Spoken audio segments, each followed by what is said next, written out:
नमस्कार दोस्तों, आज हम इस चैनल पर इंडियन एविडेंस एक्ट के लेक्चर स्टार्ट करने जा रहे हैं। आज हम बेसिक इंट्रोडक्शन लेंगे इंडियन एविडेंस एक्ट की। ये इंडियन एविडेंस एक्ट का मेनली यूज़ हमारा जो सिविल और क्रिमिनल केसेस में जो एविडेंस लेने के लिए क्या प्रक्रिया अपनाई जाएगी, कौन से एविडेंस रेलेवेंट होंगे, कौन से एडमिसिबल होंगे, उन सब के बारे में ये हमें जानकारी देता है कि कौन से एविडेंस को कोर्ट रिजेक्ट करेगी। वो सारे जो सर्कमस्टांसिस होते हैं वो हमारे इंडियन एविडेंस एक्ट बताता है और यह सिविल और क्रिमिनल दोनों केसेस पर अप्लाई होता है। इसकी बेसिक कुछ डिटेल्स जान लेते हैं। जैसे इसको द इंडियन एविडेंस एक्ट 1872 कहा जाता है और यह एक्ट वन ऑफ 1872 है। इसका मतलब यह है कि यह 1872 में पास होने वाला पहला एक्ट था और इसकी पासिंग डेट 15 मार्च 1872 है, जो यहाँ दी गई है। और इसका preamble where it is expedient to consolidate, define and amend the law of evidence.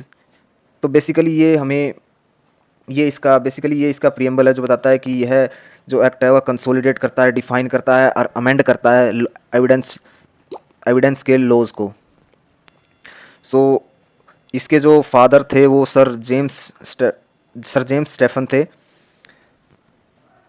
और इन्होंने इस एक्ट को बनाया था। और यह कॉन्ट्रैक्ट एक्ट भी इसी के साथ पास हुआ था। इसका बेसिक जो प्रोसीजर है वह ट्रायल के बाद शुरू होता है।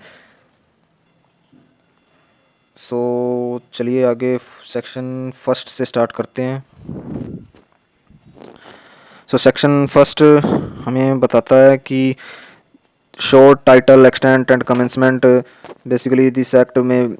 इसका यही बता रखा है कि इसका टाइटल क्या होगा। दिस एक्ट में भी कॉल्ड इंडियन एविडेंस एक्ट। इसका टाइटल ये रहेगा कि इस एक्ट को द इंडियन एविडेंस एक्ट 1872 बोला जाएगा और ये एक्सटेंड करेगा होल ऑफ इंडिया पे।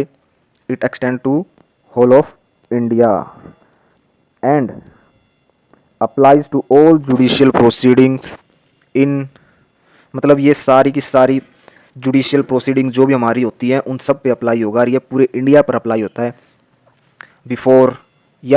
Before any court including court martial, मतलब वे सारी कोर्ट साथ में कोर्ट मार्शल।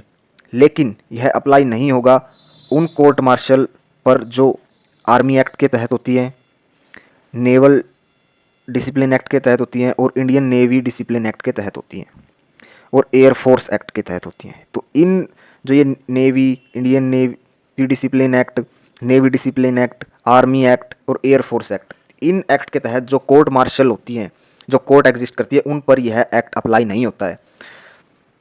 लेकिन यह बीएसएफ, जैसे कि बीएसएफ हो गया, आईएसएफ हो गया, सीआईएसएफ हो गया, इन सब पर अप्लाई होता है। ये जो पैरामिलिट्री फोर्सेस होती हैं इन पर एविडेंस एक्ट अप्लाई होता है, जैसे बीएसएफ, सीआईएसएफ हो गई। तो इन सब ये जो पैरामिलिट्री फोर्सेस होती हैं जैसे सीआरपीएफ हो गया, इन सब पे ये अप्लाई होगा। तो चलिए आगे बढ़ते हैं। और ये अप्लाई नहीं होगा एफिडेविट्स पर जो किसी भी कोर्ट में प्रेजेंट किए जाते हैं, किसी ऑफिसर के सामने या कोर्ट के सामने। Nor to proceedings before any arbitrator, और ना ही यह आर्बिट्रेटर के सामने, जो हमारी आर्बिट्रेशन की जो कोर्ट होती हैं उनके सामने भी यह अप्लाई नहीं होगा, क्योंकि आर्बिट्रेशन में हम प्रिंसिपल ऑफ नेचुरल जस्टिस को फॉलो करते हैं। लेकिन तो आर्बिट्रेशन में तो हम प्रिंसिपल ऑफ नेचुरल जस्टिस को फॉलो करेंगे। और ये जो एफिडेविट जो होता है हमारा, एफिडेविट में कुछ एक्सेप्शंस होती हैं।